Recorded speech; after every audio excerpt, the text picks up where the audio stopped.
I found a little info box that had the name, so I was like, oh, good.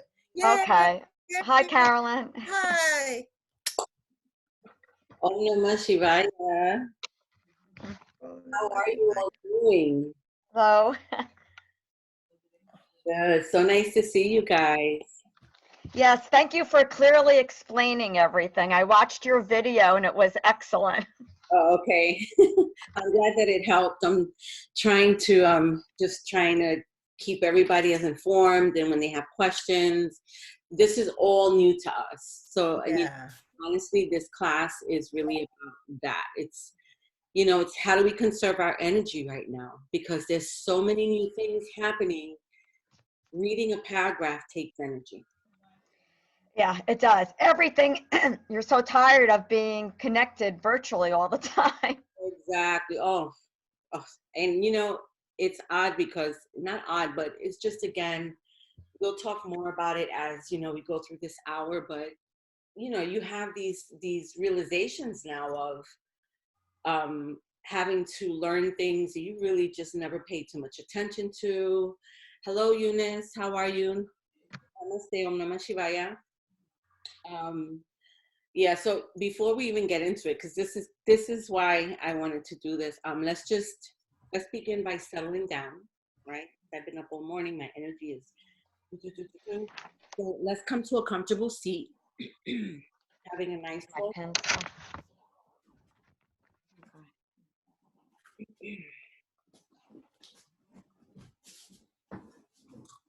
Once you find your seat,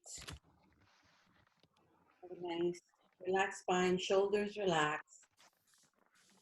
Let's bring the palms of our hands down onto our laps, our elbows gently to the side, our eyes closed.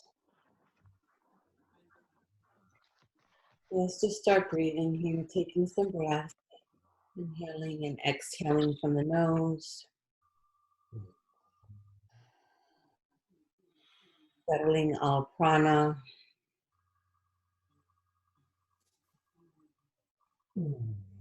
We'll take some counted breath work. So let's exhale here. And let's inhale on the count of 3. Inhale, 1, 2, 3, and hold.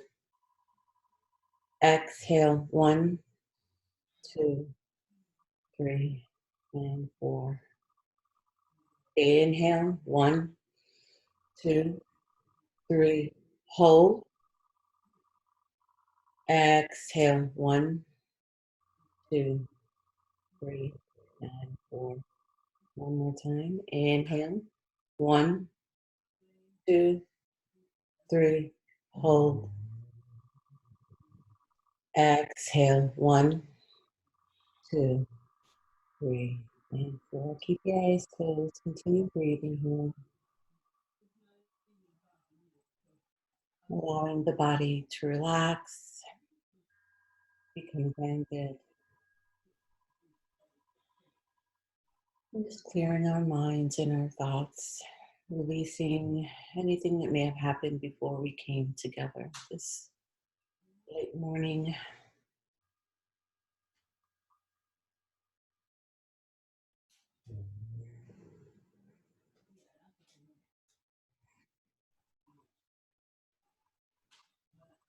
We're going to take 3 cleansing breaths. Exhale here, pushing your navel towards your spine. Inhale deeply into the belly. Sigh it out. Inhale. Sigh it out. Inhale. And sigh it out. Bringing your palms together in front of your heart center. Bowing our heads in honor of the God within each and every one of us.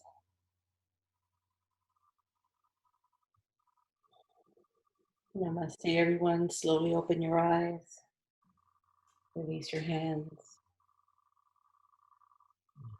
Good morning. So, Om Namah Shivaya. Again, it's so nice to see you guys this morning. I really wanted to I wanted to spend some time with you all outside of practicing asana, because one of the practices of yoga also incorporates theory and philosophy. It incorporates talking about real life situations and how to find ways of grounding ourselves, bringing ourselves to one place. It involves reading, it involves study, it involves self-inquiry, it involves prayer, whatever prayers that may be for you. I do a bunch of different things, so the practice of yoga, this is why, you hear this a lot when people say, when teachers say yoga is a combination of, or bringing different elements together into one to create a balance, right? So bringing asana, bringing meditation, bringing pranayama, which prana is part of that word, and we'll go into it a little bit in a little bit. Self-inquiry, karma yoga, which is selfless service, bhakti yoga, which is devotional, so chanting, church hymns, listening to gospel music, sattvic music that makes the spirit feel good, that makes the heart feel light, that makes us feel good. So it's a combination of all these things. And I really wanted to take some time out to perhaps introduce you to some new ideas. You may have heard of a lot of this in other places, but it's always good to be reminded and maybe just learn something new or something different. So what I'm bringing to you, I emailed everyone a PDF of the text. So if, I don't have accessibility right now to a printer, so I have it on my iPad. I sent it to myself so I can read it from there. So, but that way, if you can print it out, or for later on, for reference in the future, something you can have that you could always turn back to. So today I wanted to introduce to you the 5 points of prana, also known as life force energy or energy. And, what is prana? Prana in Hindi philosophy, including yoga, Indian medicine, and Indian martial arts, is life breath or life force, a vital principle, and it permeates reality on all levels, including inanimate objects. In simple text, it is life energy or life force energy. So we'll break these different types of energies down and how it is that we actually live in our prana and how we use prana, whether we're conscious of it or not. Energy. Prana is the universal sea of energy that infuses and vitalizes all matter. The sea of energy coalesces, and that means to grow or to unite as a whole into a subatomic particles and atoms. And we don't see atoms, right? And that's on a scientific level, but it exists. It makes matter. It makes something real, even though we can't see it. Broken down to its most simplest in that form. And it becomes the basic building blocks of all matter manifesting in the physical world. So every atom, molecule, and cell is an extension of prana.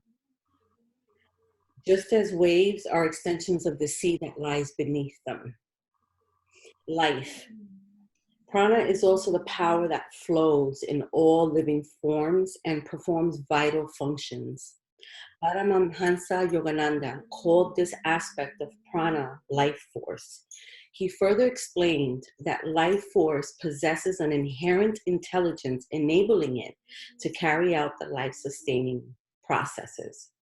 To give clarity to this image, he even coined the term life-trons. We have a subtle or astral body made up of prana that underlies the physical body. Oriental healing techniques, such as Ayurveda and acupuncture, work to harmonize and strengthen the flow of life force, calling it variously prana, chi, or ki. When life force flows properly, the result will be in a natural state of health and vitality. So how many of you have ever had acupuncture or acupressure work, right? So did they ever explain to you you know, even though it is, you know, it does help us medically, but that's what they mean when they say working on a subtle part of our bodies. Whenever you get acupuncture or acupressure, it's dealing with a whole different level of the body, right? They can touch you in one space and the energy flows and it clears, it opens up, right? So that's what they mean. And if you ever hear us in class, any teacher say, we're working on the subtle part of the body. We're not working so much on the physical. It's a whole different layer that carries all of our energy, not just an amazing, but all of the energy. And then we also use prana in our breath. This is why you hear the term pranayama, right? Prana is also used to refer to the breath. When we take a physical breath, there is a corresponding movement of prana in the subtle or astral spine. You'll hear the terms sushumna, nadis, meridians throughout your yoga practice. And that's the part, also again, the subtle part of the body, where a lot of energy is stored, is created, and is moved throughout the body. Prana flows up in the subtle spine in conjunction with the inhalation and down with the exhalation. The link between breath and the flow of prana is central to many of the techniques in meditation, right? How many of you guys, I think you all have attended meditation classes with me or in the past or elsewhere. And you'll notice there are times when we kind of guide you or try to direct you as best as possible to be very aware of the spine. We always talk about having a tall spine. When we're into a twist, we always discuss keeping a nice, strong spine as we move. When we talk about breathing in meditation, there are guided meditations or visual meditations. I've done some in Yoga Nidra, where I'll ask you to focus on the crown of your head as you inhale and imagine a light, right? Or an energy. It can be a spiral, but imagine this air with your breath coming in and traveling through the spine. This is to bring more awareness so that when you're breathing, and I want you guys to try this on your own. See if when you come to sit, meditate, focus on your spine. Mentally, it's not easy to do at first, but you get used to this. This is work, okay? This is not going to happen the first time you sit. See if you can guide your own breath internally down your spine and connect with your body in such a way that you will feel that energy. And usually we can do this best when we're doing a 3-part yogic breath. When we're really taking that deep inhale and that long exhale. You do about 10 breaths in this manner, and I can almost guarantee you when you're done, you're going to feel a certain different set of sensations traveling up and down, and you're going to create prana for your body. Okay. Pranayama. Prana equals energy, and yama is control. So now this way you can understand what that word, when you hear it, and what it is that you're practicing means. It means I'm going to sit and I'm going to work on controlling my breath. Very basic, very simple. And how do we do that? Kapalabhati, when we do our fire or our dragon breathing, where we're pumping that breath out. And you'll see it as we go along on Aroma Baloma, which is alternate side nostril breathing, right? We practice this type of breathing and it creates a level of energy in the body that's just completely amazing. And those of you who do practice Kapalabhati or Anuloma Viloma can attest to that sensation after you're done with the practice, right? So pranayama is a type of meditation technique that involves various ways of controlling the breathing, with the goal being to raise one's prana, also called kundalini in this case. How many of you have heard of that phrase, kundalini, right? Shakti. You've never heard of it? Yeah, right. So there's another style of yoga, Janice, called kundalini yoga, where it involves the basis of this type of yoga practice is working with that vital force energy. So it's doing various types of pranayama to build that Shakti within the body. And it's such a beautiful practice. You really need, and I would recommend myself, a yoga teacher who is certified to teach Kundalini Yoga, because it is incredibly powerful, and it is something that you need to be educated on properly before you begin to practice it. There are different levels of it. And like and I did this once in training, and I want to share with you that although it was incredible, I won't do it when I'm by myself. Yeah. That's how powerful it is. Mm-hmm. I've sat with other Kundalini yoga teachers, and I'll do it with them. Even though they've given me the knowledge, I'll still wait until I can do this regularly and get all that knowledge that I need in order to teach a person sitting in front of me.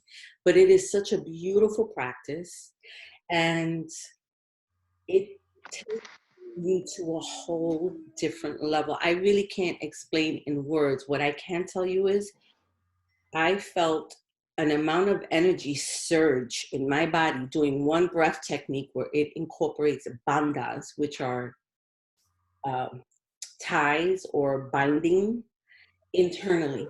So for example, there's this one breath technique where there's the Mula Bandha, right? Where you hold your perineal space, you tighten that up, you take this deep breath, you close your Mula Bandha, you close there's a bandha in the midsection of the body, and there's a bandha here.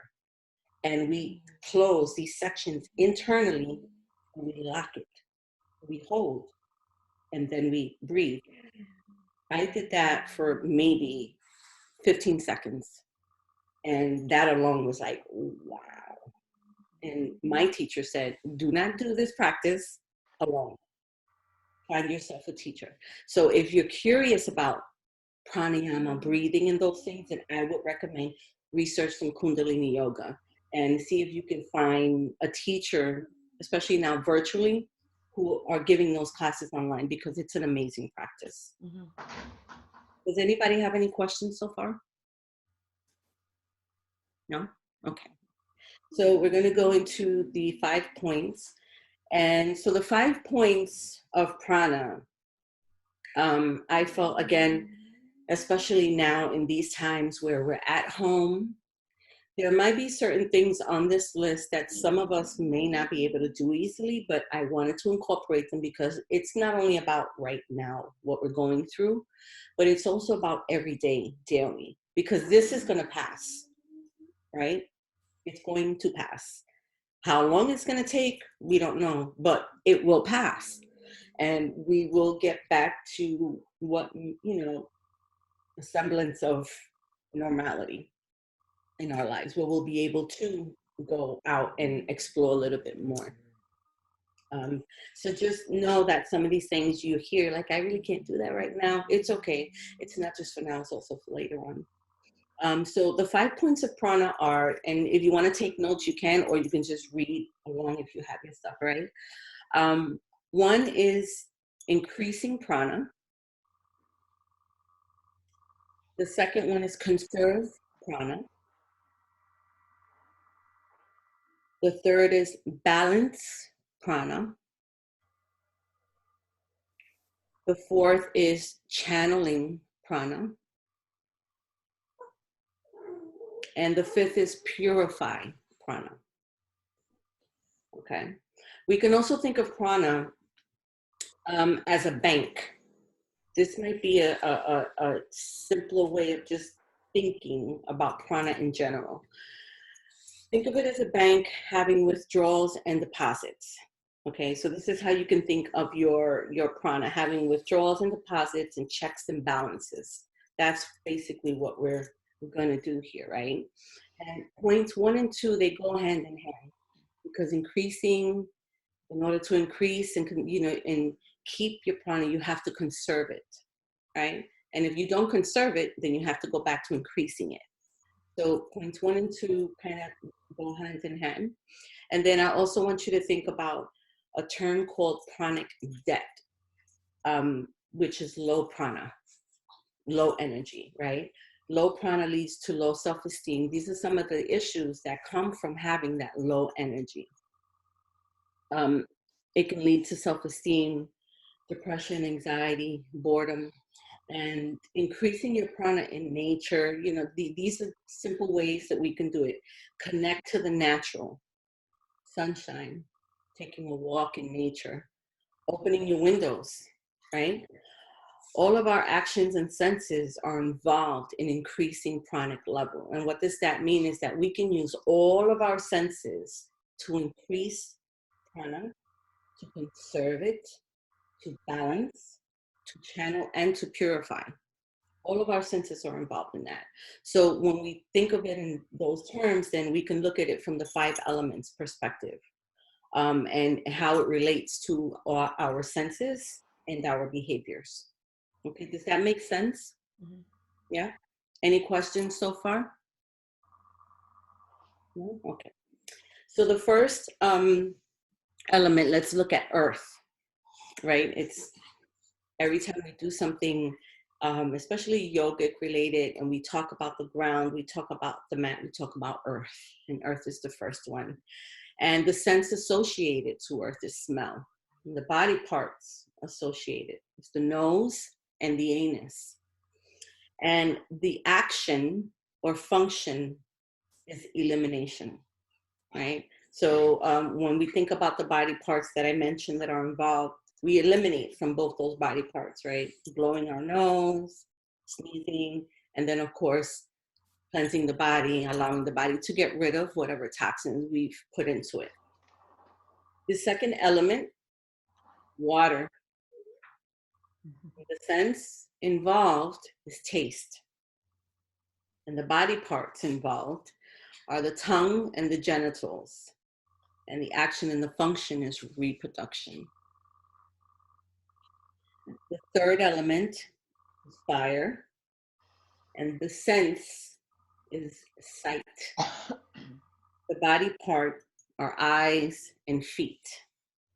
The action and the function, movement, right? So in order to increase, we deal with the element of earth, we deal with the element of water, we deal with the element of fire, right? The senses involved in all of these: smell, taste, sight. The actions involved in a lot of these: elimination, reproduction, movement, right? Number 4, the element there is air, right? The sense, nose, right? The lungs that are the sense of lungs, skin, touch. The body parts involved are the hands, the action, grasping, touch, right? We feel with this, right? And then the last element is ether. The sense is hearing. The body parts involved are the ear and the tongue. And the actions are speaking. So when you think of the 5 points of prana and how do we do all these things, how do we increase it, conserve it, balance, channel, and purify, it involves all of those elements because, and you'll see as we move on, eating fresh, drinking clean water, listening to sattvic music, things of this nature. All right, so I just want to give you an idea why it's broken down this way. And this is pretty much an easy kind of guide to understand, oh, you know, in the most simplest terms, you have an option between having a glass of water or a cup of whiskey, right? If you take the whiskey, you're not increasing your prana, you're really depleting it because we know what's going to happen. Our senses start to die down, you know, we get dizzy, we become loose, right? So drinking the water will increase the prana because it feeds our body and it's the element that our senses work with. It is the element. We're made of it. It is life force energy. Alcohol is not. To just, you know, to give you an idea of why I broke it down this way. And then we're moving to how, you know, how to increase prana. Okay, anybody have any questions so far from the elements and the senses. Okay. So element, the first element, earth, right? So I broke it down into as simplest as I could, the do's and the don'ts, what you can do and what maybe you should avoid doing. Okay, so the first one is do, live as much as you can in nature. This is how we increase prana, increase that energy, is by connecting. I'm a tree hugger. I proudly, if I find a place where I'm in the park, it can be anywhere where there's woods and trees and grass, and I really do my best to stop, and I'm looking at the animals, whether they be a butterfly, a duck, a turtle. I'm looking at the waves in the pond or in a lake. I'm watching the leaves as they sway, because ether, they're in the air. That's energy. That's prana. I'll hug a tree. I'll look at it first to make sure the creepy crawlers on it, because I'm a little funny about that. But I'll hug a tree because I feel that energy. So this is more, what we're talking about here. Doing pranayama and surya namaskar. As far as if you want to incorporate the yoga into it, that's how you can do it. And the reason why we say do pranayama, again, when you're working with the breath, you're increasing prana. You're releasing stress, you're releasing tension, but you're increasing prana. And your Surya Namaskars, the same way. We talk that's a warm-up, so that also increases your energy. Even right afterwards, you may feel a little tired, because how many of us, right? I know I do all the time, right? When we're in our practice and we finish 2, 3, 4 rounds, 5 rounds of Surya Namaskar, we are exhausted, right? We come down to the mat, we lay down, we take a few breaths. But after you've relaxed your breath, brought your heart rate back down, the energy, the prana, you've built it. And now we can come back and continue with our practice. And you notice that in my teachings, I like to take breaks in between our practice for that reason. Because in my mind and in how I was taught, but also logically, it makes sense. If we're going to go through a practice of 1 hour, right? And we do 5 minutes of Shavasana in the beginning, 5 minutes in the end. That means we're going to spend 50 minutes moving. If I have you moving for 50 minutes continuously, you may not get up from the mat by the time we're done. Mm-hmm. If I don't give you a break, if we don't break, we have to let the prana build, because the practice is that. It's Shavasana, relaxing the body before we begin. It's pranayama, to build the energy for the practice, and then the breaks in between to allow prana to continue building in the body. At the end of our practice, we might feel completely, but as soon as you get up, and I see this in almost every single person, even with myself, you start putting your sneakers on to leave the studio, you walk out of the studio, and you have a different pep to your step. Mm-hmm. Different. Oh, that was a great class. Oh, I sweat, but your body feels so good. That is how we increase our prana. Okay. Listen to birds or soft, pleasing sattvic music. What is sattvic music? Sattvic music is music that is pleasing to the soul, nothing violent. It can be gospel music. It can be jazz music. It can be positive music. Okay, music that makes us feel good. Not depressing music. Not music when I broke up 25 years ago or last week was so, no, that's not sattvic. Mm-hmm. Sattvic is something that makes your heart smile. It makes your spirit feels light and good, okay? And it has a positive message, all right? So that's what we mean by sattvic music. Eating fresh food, cooking with fresh herbs. I mean, honestly, I am a basil lover. If there's one fresh herb that I can eat right from, is basil. It makes me feel so alive, and it makes me feel like I am doing something really good for my body. And for a lot of people, that might sound really silly, but when you practice yoga, when you go through the processes that I've gone through, and a lot of other people have gone through processes that you've gone through or you will go through, of eliminating what doesn't serve the body and incorporating that fresh cleanness, you're gonna, it's like, I just had this nice fresh piece of pineapple, and it just makes you feel good, right? That's how simple it can be. Drinking clear fluids at room temperature. And does anybody ever wonder why? Why room temperature? Do you know why? And I'm asking because if you don't know, I want to tell you what I've learned about it. Do you know why they recommend drinking warm, not warm, but room temperature water? It's not as shocking to your body. Absolutely. I didn't know this for many, many years, obviously, before I got into Warm water. Yes. Yeah. Look, tea. Yep.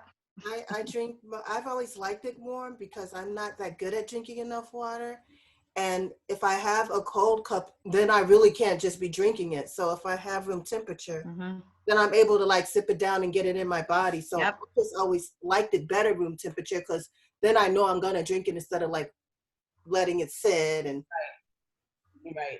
And for me, I learned that, Eunice, I don't think you're, hold on, Eunice. I think, let me check your mic. The mic is off. Now it's on. Okay. I think it like warms your body, right? It's like, it gives you that like sort of hugging feeling when you drink it, right? It does. It feels good. The Prana. Yeah. Yeah, I like.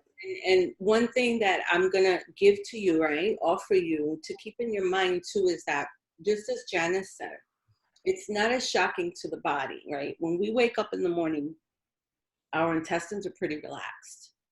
And as soon as we wake up, the body, our organs still haven't woken up fully, honestly.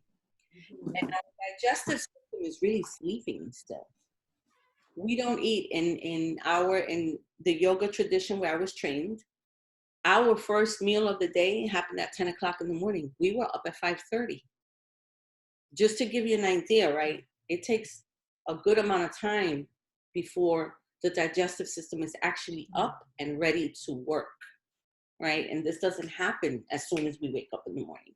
That's why that term breakfast is really, I think, a lot of people just use it. They don't really know what that means. It's giving yourself a break, fasting from food, fasting, right? So drinking room temperature water does not disturb your intestines. As soon as the water comes into the system, it's not a shock. What happens is when you drink really cold liquids first thing, your intestines shrink. They tighten. And then that whole, it's like a domino effect. It tightens everything. And then your stomach tightens. If you've ever had something really cold to drink and you were thirsty, and as soon as you start to drink it, you feel it. Have you ever traveling? So now imagine you're drinking really cold water first thing in the morning, especially first thing in the morning or anytime. Your intestines are shrinking, your stomach is shrinking. Now that affects your digestive health tremendously. Gut health is important. It shocks the system. And now, it goes out of whack. And so people that have, like myself, thyroid issues or rheumatoid arthritis, Hashimoto's, right?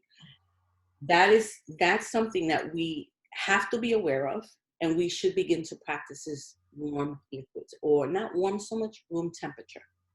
Because the digestive system has everything to do with the immune system. So we can't take care of the immune system if we're not taking care of the digestive system. If I have the thyroid situation.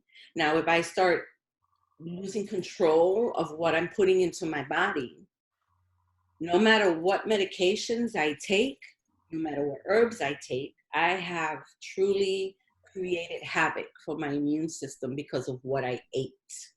That is very true. Right? So you can think of it in those terms too, as to why it's better to drink room temperature water when you can.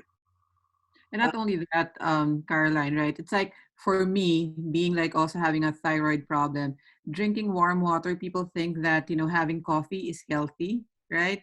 But to me, once I eliminated that, when I knew I had thyroid, that helped a lot. It's best Mm. to have tea, right? Because it's fresh, right? It doesn't have anything. You don't have the sugar in it. You don't have the milk and the dairy. So yeah, to me, it's much better to have tea than coffee. Absolutely. You can tell that just in the heaviness of each drink. Yeah. Mhm. When you drink coffee, black coffee, it's a little lighter than drinking black coffee with milk. That's really heavy. Yeah. None of that compares to just fresh water. Mhm. You can just feel it in the weight, in the density of the liquid. Another way of in increasing is limit busy spaces. This might be a little difficult, right? Busy spaces, city life, loud places, or right? And keeping green plants. All right. So right now, that other part about city life, and right now we're in this situation, right? Where I'm teaching from my home, because I want to avoid as much as I can having to go to the studio. Mhm. So today I teach from home, right? We live in cities, even though Bayonne is a town, busy town. But this means to increase your energy, instead of going to, let's say, a playground where there's a lot of children, a lot of activity, right? Go walk away further to where there's no kids playing. Go to where it's a little bit more quiet, because this helps your prana. It helps to keep that prana nice and peaceful within the body. That's pretty much what it means. Loud places, persons, clubs, those types of situations, because that doesn't serve the body. It doesn't serve the prana. you know, I'm a person, and I can't believe I'm saying this right now. Like, this is really the first time I actually verbally say this out loud. When I was in my 20s, my teens, my 20s, my 30s, I was a big club head. Mhm. House music, underground music. I was in almost every major club in New York City. That's where I lived. I worked. I grew up there. The managers knew me. The security guards knew me. I came with people with me. We all got in for free. I knew the bartenders. Like, this is how my young adult life was. I enjoyed music. I still do. I love dancing. I love dancing, right? But that energy in there, I used to walk in, and it got to a point where I had to stop, because I realized, and this happened in I want to say I was about 44. The last time I went into a club, and when I went in there, the energy felt completely different to me. It was a place that no longer made me feel free, Mhm. happy that I could move my body. It made me feel like I need to be careful here. I need to watch my body here. So I immediately stopped going, and I haven't been back since. So when you walk into a space or a place that makes you feel that way, it can be whatever. That's the place that maybe you should avoid and remove yourself from those types of things. Okay, another way, avoid eating leftovers, right? As much as we can. Sometimes it's not possible. Even me, sometimes I'll make something and there's a little bit left over the next day. I'll eat it the next day. But once it's in the fridge for 2, 3 days and I forgot about it, and then oh yeah, here we go. I get rid of it. There's no energy in that anymore. That's why when we say eating fresh foods, because it's full of energy, it's full of life force, it's full of prana. When we cook and you put something in the refrigerator as leftovers, as the time goes by, the energy that that food initially had dies. And then when you do eat it, you're eating it to fill our bellies, but it has Mhm. no positive effect in the body relevant to prana. It's not going to give you any energy. You know, I'm a salad eater. And so I love all types of fresh salad. And I have at times put dressing and then put it in the refrigerator. And then the next day, have you ever done that? You take it out of the fridge and you look, Mhm. and you're like, oh my gosh, look at so sappy and sad and I've eaten it, but I didn't feel the same way I did the first time I ate the salad. because it's not as fresh. The food loses energy. Okay. The second element in how to increase prana: drink plenty of water, respect people. Believe it or not, it has a lot to do. A lot to do. Eat sweet fruits. Avoid dry foods, cereal, things like that. Dry, that really doesn't do the body too much. Um, Clean the body regularly. That's uber, especially now with all this situation going on, right? How many of you have found yourself cleaning your hands, touching something, and then wiping that down? I mean, I can't tell you, I wasted a whole container in a week. Every time I touched something, it was, oh wait, and then wiping the handle, and then wiping the handle with the toilet, with the paper towel. I just found myself, I had to stop. Wait a minute. Be realistic. How many people are touching these things? And what am I touching? So I had to bump it down because it can grab you a little bad seat. But being very aware of our bodies, being clean with our bodies, bathing every day. That, let me see. I don't know if you guys were out here at that time or not, but back in, I forgot what year it was, but there was a huge blackout on the whole East Coast some years back. I think it was Sandy. Say it again? It was Sandy. No, it was a blackout. It was an electrical, something that happened in one of the power plants in up north, and it I affected. think it was in the 90s. Yeah, it affected the whole entire East Coast from north to south. No power. Well, I was working at a law firm at that time, and I was working in all the way Battery Park, which is, if you're familiar with New York, that's like the very tip of New York City. And I lived in Harlem on 105th Street and Broadway. So I had to walk home. A lot of us were walking that day. Walk home, climb up 13 flights of stairs because I lived on the 13th floor of a tenement building. Came home, my roommate had one bucket of water right by the tub. I was exhausted. And my roommate says, well, look, I managed to get you a bucket of water because we have no water. Mm-hmm. Oh, my heart skipped a beat. No water? Are you kidding me? And we were without water for 2 days. It was difficult, of course, uncomfortable. When I was able to get into that shower the first time, that was when I learned to appreciate what you have. Mm-hmm. And I felt a whole new level of energy once I was able to cleanse my body. I felt lighter. Those feelings of depression that were starting to come on because of the situation, gone. I felt happier. My mood changed. Okay, so hygiene, all of that matters. And it does help improve. Let's see, eat sweet fruits, avoid dry foods, clean the body regularly, visit bodies of water, rivers, lakes, and oceans. For a lot of people, this also gives them energy, and it's a natural form of energy.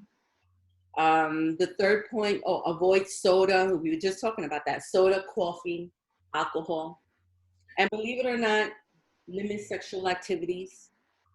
It takes a lot of prana. So if you want to conserve energy, limit certain things that take a whole lot from us. Remember, think of this as a bank, an energy bank. Whatever you withdraw, you're going to have to find a way to deposit it so we can keep those checks in balance, right?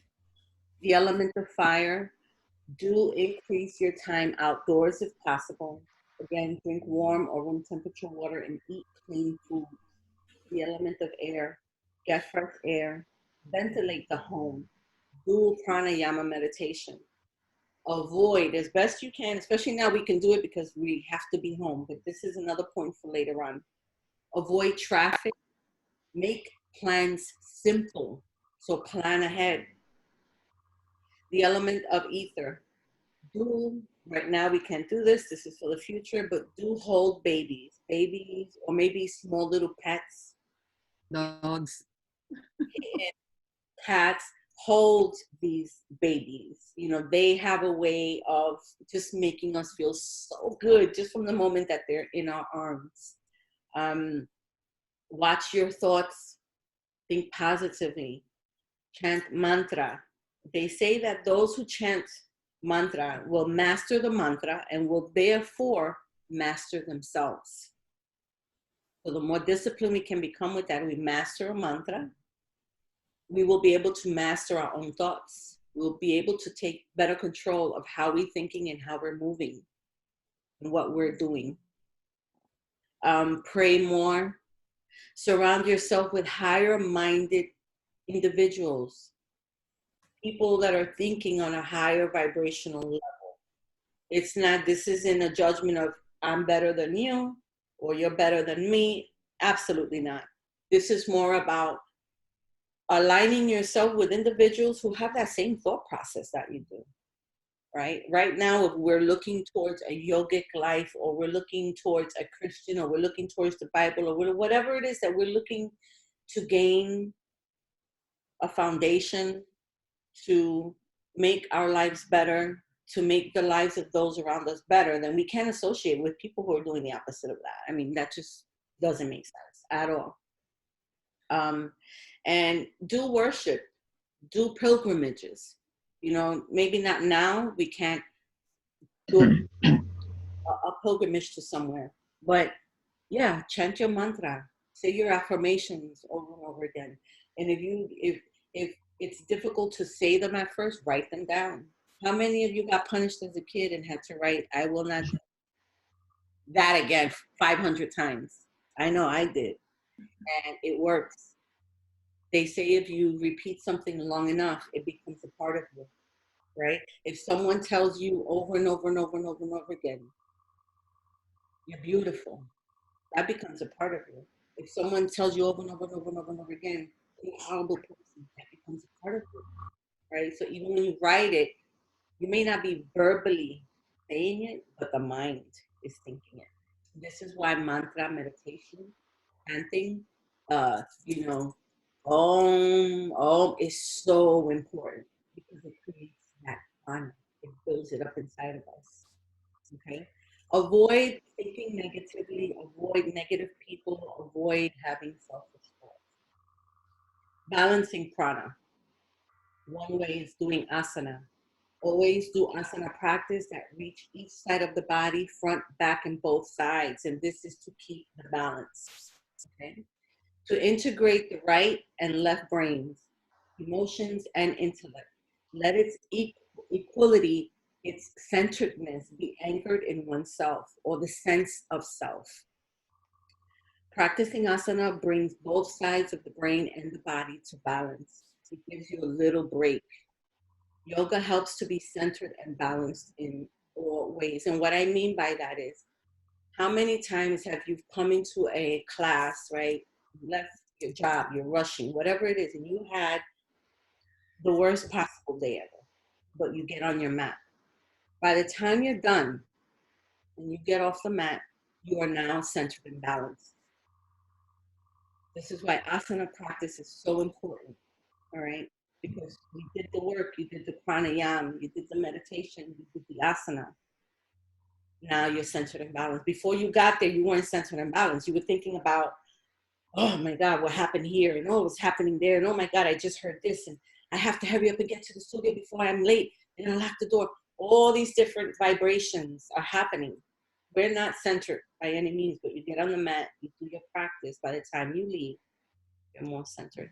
You've created an environment for the right side and the left side of your body to come together and create that balance. Okay? 3, asana is preventative to the ups and downs of the mind.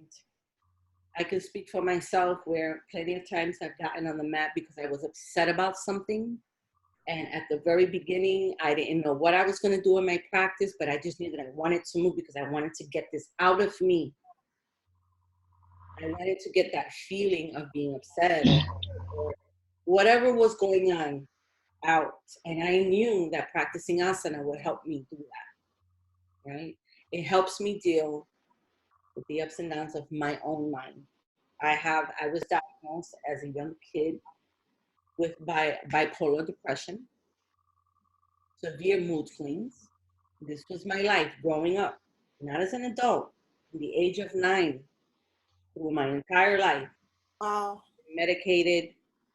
I've been institutional, put in a hospital for weeks.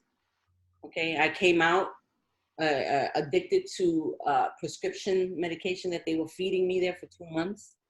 Like, so I say this to you and I share this with you because it helps. It really, really helps. This isn't just bullshit talk. This isn't just, so let me just, it really, really helps. And I don't take medications today. That was my own choice because I prefer to try to do things naturally.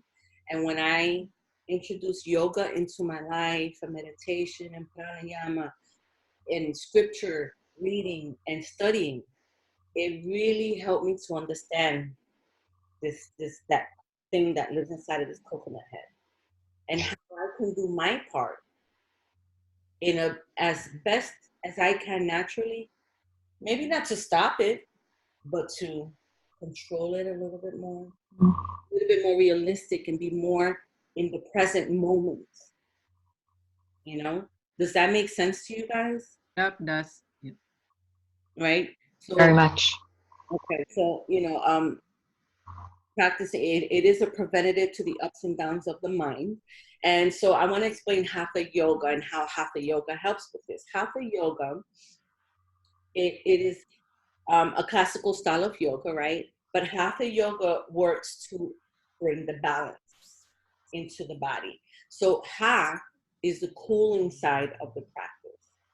Da is the heating side of the practice. So to try to keep it really simple, the ha part of our practice, let's say when we come to the studio or on our mat, is Shavasana, seated meditation.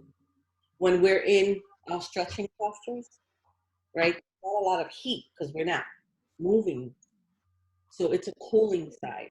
Now, the Ta side of it is our Surya Namaskars, our strengthening work, our headstands, because those create and generate the heat in the practice, right? There are two sides of flow of energy in Hatha Yoga. Right brain is passive, so it's receptive sides of energies. The left brain is active, it's controlling side of energies. Hot, sun, the moon, right? Right and left, yin and yang, female and male. All right, that's Hatha Yoga. So it's to balance. Hatha Yoga is to create a balance, okay? Practicing Anuloma Viloma, which is alternate side nostril breathing, which I am going to load up a class so that we can do this again and we can practice some Anuloma Viloma.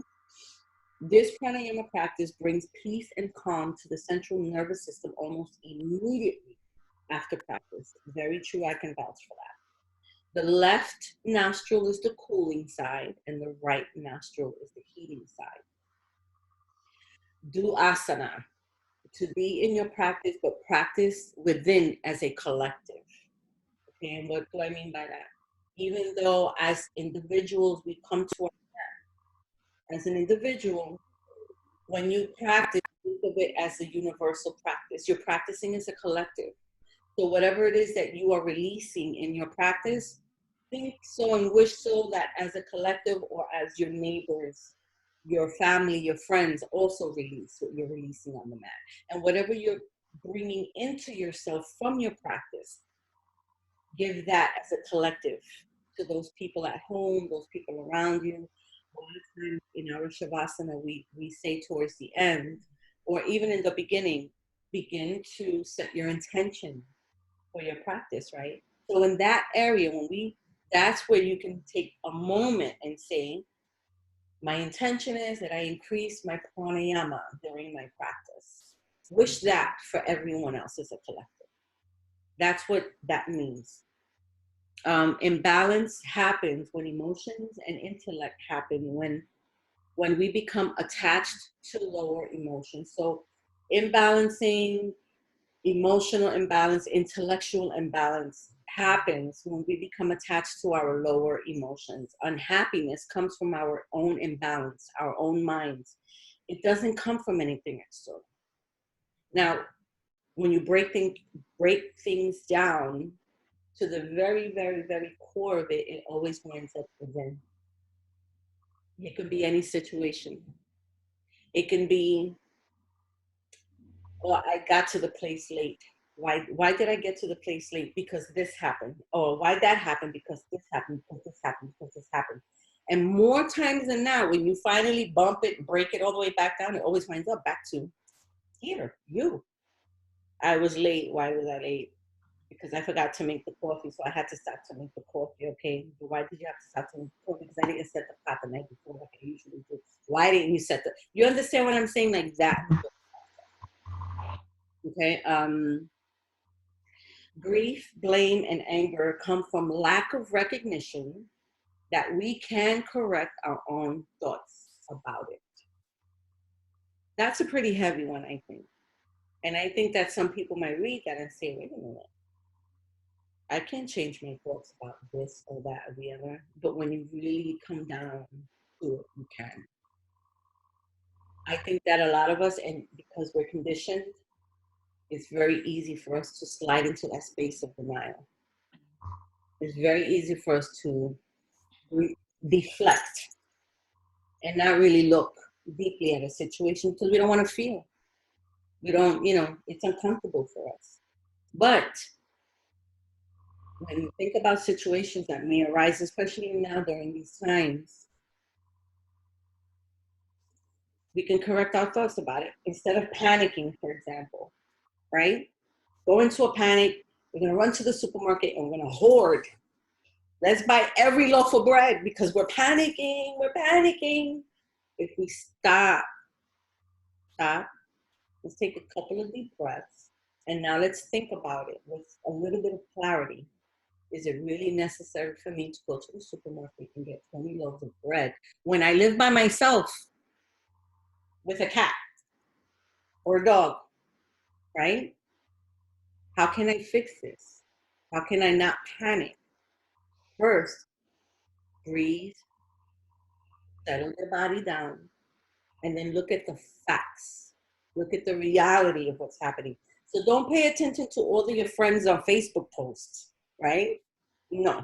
Let's go to the CDC website, for example, right? Let's go to the WHO website. Let me go to my local government website and find out what's happening.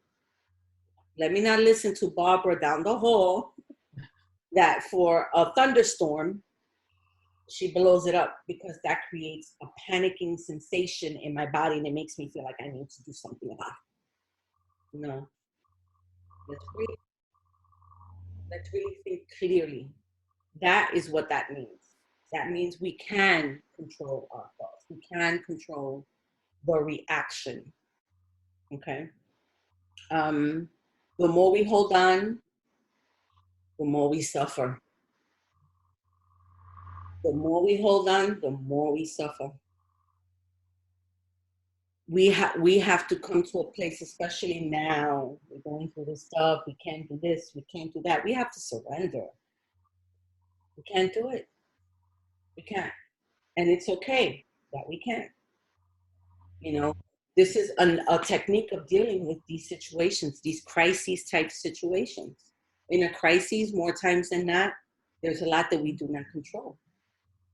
There's a lot we cannot control. We are left, with those in charge making decisions for us as a collective, right? But then we have to make decisions for ourselves that make sense and that will allow us the space not to continue suffering. That's what that is. That's what I mean by that. The next part is channeling prana. So I broke it down to two ways: good use of prana and bad use of prana. So the good use of prana is, one, invest in prana wisely. And that means everything we've been talking about, staying away from certain things and introducing other things into your life.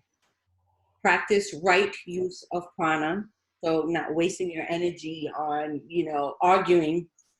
That's waste of energy. Use your prana for spiritual practices. What you're doing right now, right at this moment, you're using your prana wisely. You're not sitting at home watching a TV reality show. You're sitting at home with your sangha, your teacher, learning more about yoga, learning more about how to make your life a little bit lighter, make your life a little bit easier, and just learn different techniques, right? Practice dharma, do selfless service, be of service to others. That always makes me feel so good.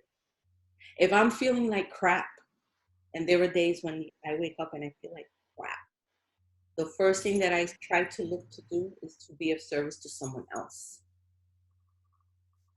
Period. Because that is going to help me feel good. Helping someone else, supporting someone else brings good energy to me. It makes me feel like I'm doing right, you know? Practice yoga meditation, study books, text, scriptures, listen to higher thinking people. So you can, podcasts, yoga teachers, people that are motivational speakers, that have a positive message to give to the world. Listen to those people. And then the second section is bad use of prana. Gossiping, bad use, fighting, arguing, selfish pursuits, hoarding prana also isn't good. And by that,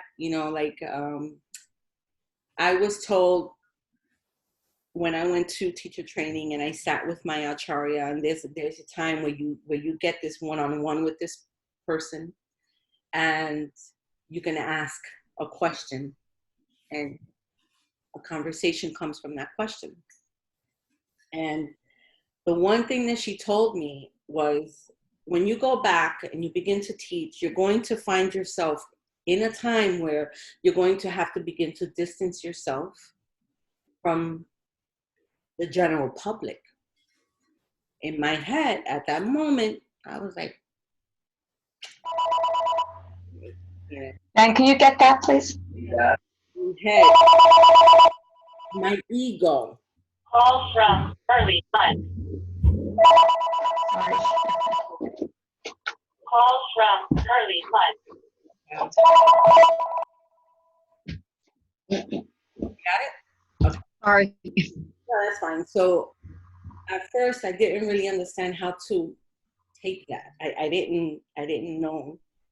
And the conversation kept going, and she kept, telling me, you'll find yourself where you'll be teaching, and, more people, and in order to conserve your energy so that you can be a good yoga teacher, you have to back away. But do not hoard your energy. Do not hoard your prana. I didn't get it at first. I didn't understand it. As time went on and I left and I came and I started teaching and now doing one-on-ones and, all these things, I thought of it, and for a little while I backed away, and I backed everyone away because I started to understand what she meant. And I started to realize I'm not a therapist, but people are giving me those situations, right? I don't know what to tell them. I'm not clinically trained. I come from my own life's experience, and I come from a very spiritual side of things. I am and I try to do this every day, be spiritual. I really believe that I am a spirit having a human experience. I believe that through and through. But I'm not a therapist. I'm not a psychologist. I don't know what to say, and I found that I had to, but then when I did that, now I'm hoarding my energy because now I'm not sharing, I'm not giving. So I had to learn to find the balance. And that's what that means, is hoarding prana. You don't hoard it. Don't keep the energy, but learn how to use it wisely.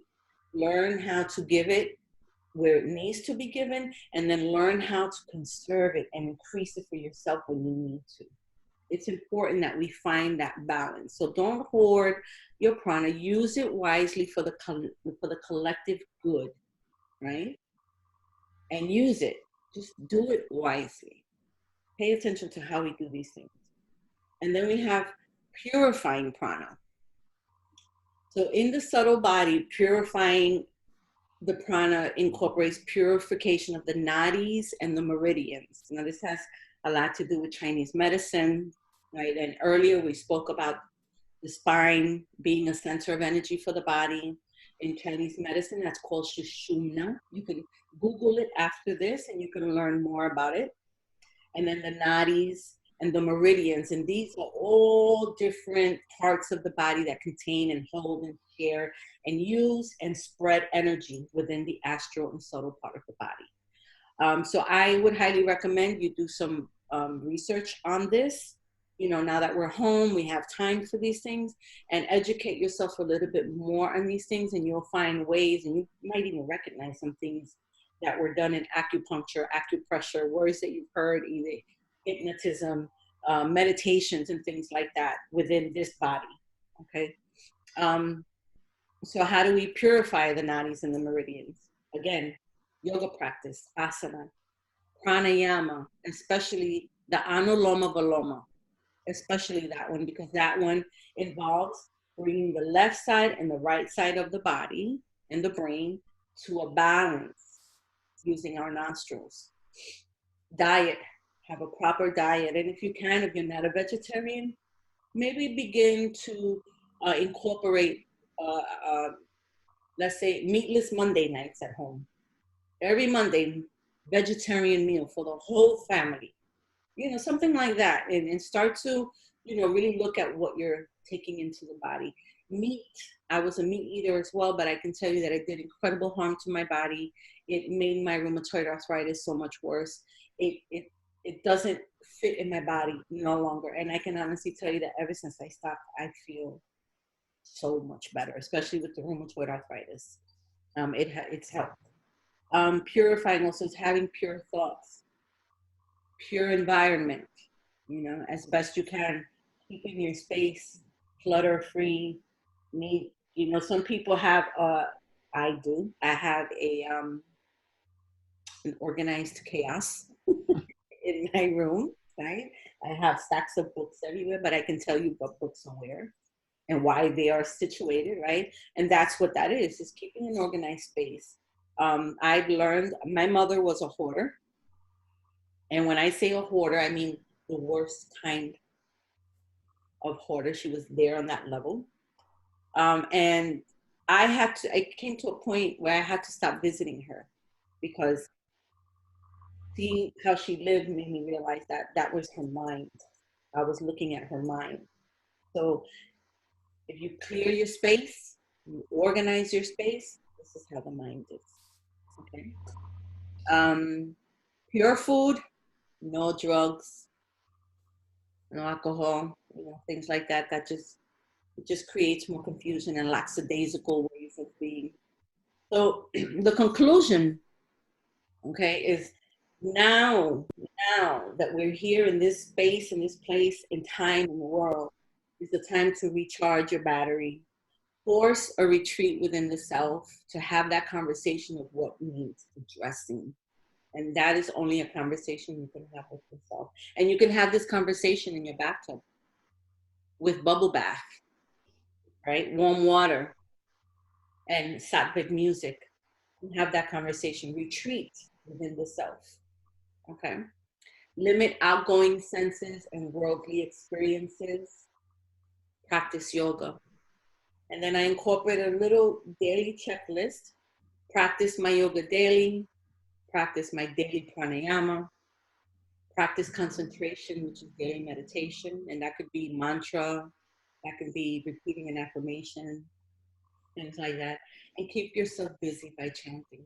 That's a great way. Even when you're washing dishes, you know, Om Namo Narayanaya, Om Namo Narayanaya. I do this throughout the whole day. Sweeping, mopping, Om Namo Narayanaya, especially when I start getting too into my head about what's going on now. When I'm hearing numbers, right? Because we're hearing numbers, oh, everything is doubling, everything, yeah, but that's gonna stop. I'm not gonna get lost on the increasing. Let me just bring myself back to the present moment. Om Namo Narayana, Om Namo Narayana, and that brings me right back to whatever it was I was doing, whether it was feeding my dogs, giving them water, wiping, whatever. Okay, keeping yourself busy by chanting mantra. Okay.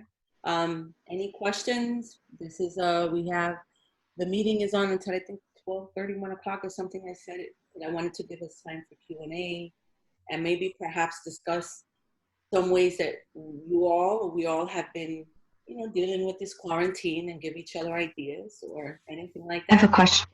Okay. What are the 3 words? Like you said, sattvic is one of them. That's the soothing. So these are they call these they're like the 3 bodies and the 3 ways of being. So in layman's terms, you can equate that to characteristics of a person, which is rajastic, right? How do you spell that? Rajastic, Rajastic.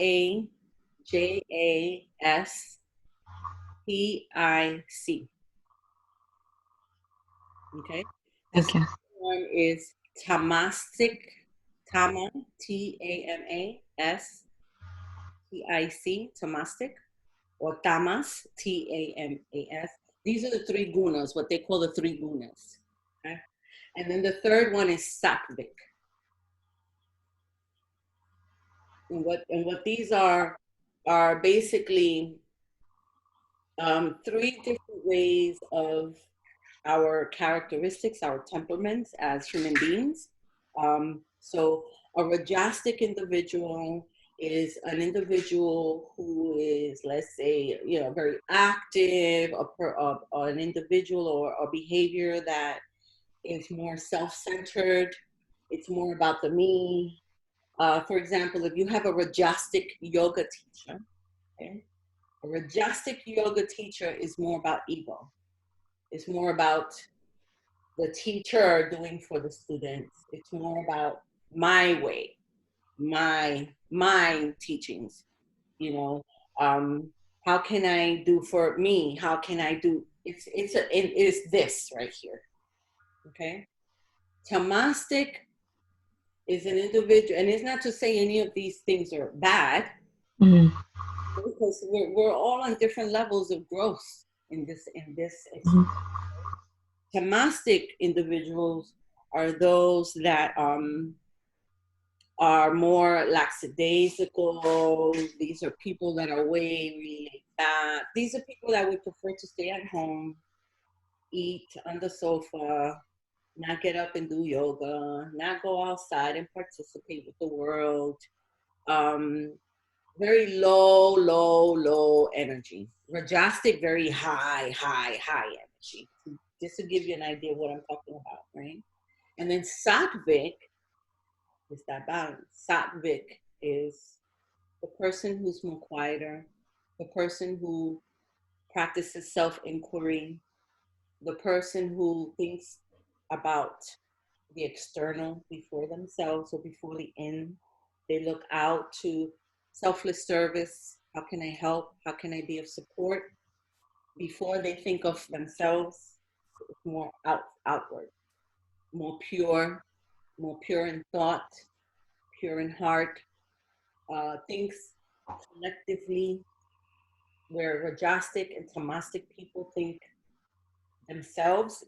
Sattvic is more collectively, more outward.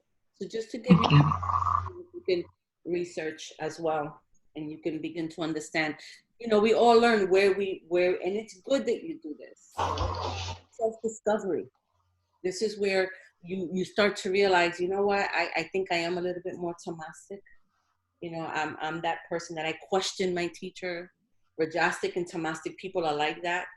There was an experience in the studio where one of the students went off on a little bit of a rant. He was triggered by something that was said, and it was just very,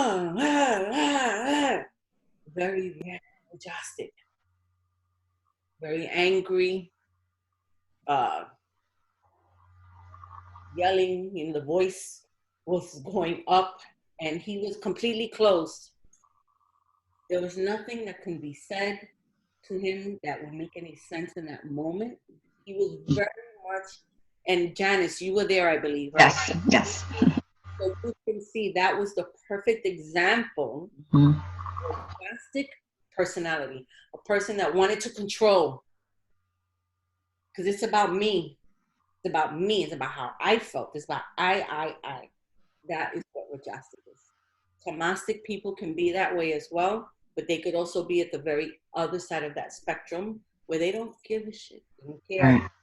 They might blow up. I don't care. That's, like that. And it's good for us to learn, where are we in that pendulum? Hmm. And again, self-inquiry, being honest with ourselves. Nobody's going to hear these answers when you ask yourself these questions. I'm not going to hear it. You're going to hear it. Your spirit knows it, right? Anything else? I have a question, Carolyn. I have a teacher that said that it's better to exhale via your nose instead of your mouth because it's better for your muscles and your body. What is really the way to go in breathing? There's really the only wrong way and this is my own personal observation and opinion. The Mhm. only wrong way to breathe is not to breathe. Okay. Honestly, we have different forms of breathing, but it really depends on what it is that you're trying to work with. Okay. So Okay. for example, um, when I first started my practice, I was a heavy smoker, and I'm talking about a pack and a half, 2 packs a day. Okay, when I first started to realize, all right, something had to change, my breathing was affected. I quit smoking, and then I started to practice yoga, but my breathing was horrible. There was no way that I can do Kapalabhati right away. I couldn't do that. I wanted to pass out. I didn't have the lung capacity. So one of the first breathing practices that I learned was Anuloma Viloma, alternate side nostril. That was the first one. Then, and then there are other practices. For example, in Kundalini Yoga, there's practices where the breathing requires an exhalation from the mouth, and some of them only the nose. Kapalabhati is the only breath that you can, it's the nostrils, not through the mouth. But again, with Kapalabhati, we're trying to heat ourselves up. So now if we use our mouth, we can pass out because we're hyperventilating. Yeah. So it just really depends on what it is that you're working on, what kind of practice you're about to take on, or what practice you're Okay. for me, the only wrong way to breathe is not to breathe. It's to hold your breath throughout meditation or asana practice. Okay. Anything else? I want to say something slightly related to the eating practice for the prana. Okay. With all that's going on and the whole virus thing and everything, that really is our best defense. There's no cure. And I think this is my personal opinion, of course, as I'm not a doctor, but I don't think the hospital is the best place for anybody unless you actually like have a lung collapsing, because you can't take care of yourself and do your own home remedies. My sister's ex-boyfriend had the virus confirmed. They check him at his job. He put himself on a regimen of garlic water, Mm-hmm. and he's better and recovered. And he had underlying issues like I think a thyroid thing and something like that. Um, I have an aunt that actually has the virus, and she's in the hospital now. Mm-hmm. But she's like they had her in a wet bed for a disease that gives you pneumonia. You see what I'm saying? So just take care of yourselves and don't like look at witch doctor home remedies as something not valuable. Yeah. Garlic and cayenne and citrus, these are all your friends. Yes. In the hospital, all they can do is try to help you you know, if you're having a heart attack or you're Great. going, but they really can't do much for you. We are able to do more here Mhm. for ourselves at home. So I don't want anybody to be scared and worrying about it, but just take care of your body. And remember, the garlic works. My dog was coughing, and I made her some garlic rice with a few other things that I looked up. I was happy. I had a lot of the ingredients already in the house, and I fed her with her meat, and she ate it. Cough completely gone. So He's this right is now. real helpful things that I just want everybody I come into contact with to know. Thank you. We appreciate so much. that. Okay. My battery's running low, so I might fade out. Well, I'm about to finish, but I wanted to share some reading. I have some books here. Some people like to read, so I figured I'll share some with you guys. So I have here meditation from the mat. I'll send you a link with this in an email, but this is really good. Overcoming trauma through yoga. For those of you that into therapy and things like that. A Road Home. This is a really good Buddhist book. Okay, I'll send you again the titles and all that. I got all of these from Amazon. I don't know how many of you have ever read The Alchemist, but this is a very, very good book. Okay. Oh, this is a It's classic. online. It's so good. Love that. This is a book everyone should have, I think. Okay. Absolute. Janice, read it. You will love it. Okay. You can listen to it on YouTube for free. Oh, Any scriptures. I don't know. This book is kind of difficult to understand. I'm going to start creating a class with the Bhagavad Gita. This is a lot of yogic text. And then Bliss Divine. This is a book, I mean, if you see all the little stickies I use often. This is pretty much the book of advice on how to live life divinely and as blissfully as possible. And it talks about, this is from Swami Shivananda. And it talks about how to deal with life based on, all of these things, which like anger, ahimsa, the principle of the 8 limbs of yoga, marriage, children, dreaming, education, ethics, fear, freedom. So he gives a lot of good advice. Mind you, this was written many, many years ago. So like they talk about cows as dowry. You could just translate it into the here and now, then that would be good. And then another book, for those of you who really do like the meditation, you can order this book. It's the Shivananda book on meditation. You can find this on Amazon. Again, I'll send you the link. I'll send you an email with all of the names here. But I just wanted to share with you some of the books that I have at home that I turn to for different reasons. And perhaps now is a good time for you guys to do the same. Okay, I'm going to end. So let's close our eyes. All right.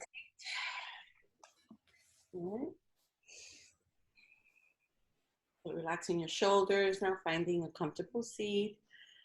Let's bring our hands, palms up this time in Shin Mudra, our thumbs to touch our index finger. We'll end the class on the chant of 3 Oms. Inhale. Om.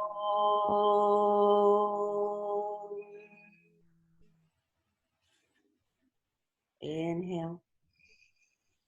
Om.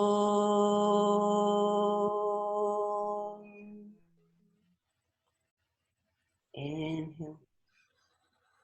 Om.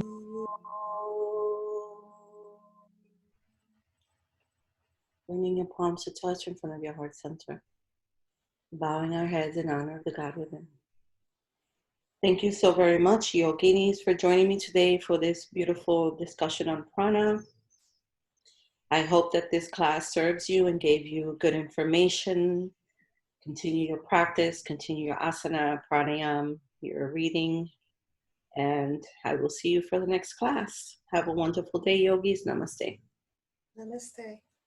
Namaste. You too. A meeting link, okay? Yeah. All right. In the next 5 minutes, I'll send you the link, okay? All right. Thank you very much. Have a good Sunday. Wonderful. Take care, Lala. Thanks, guys. Bye. Everybody.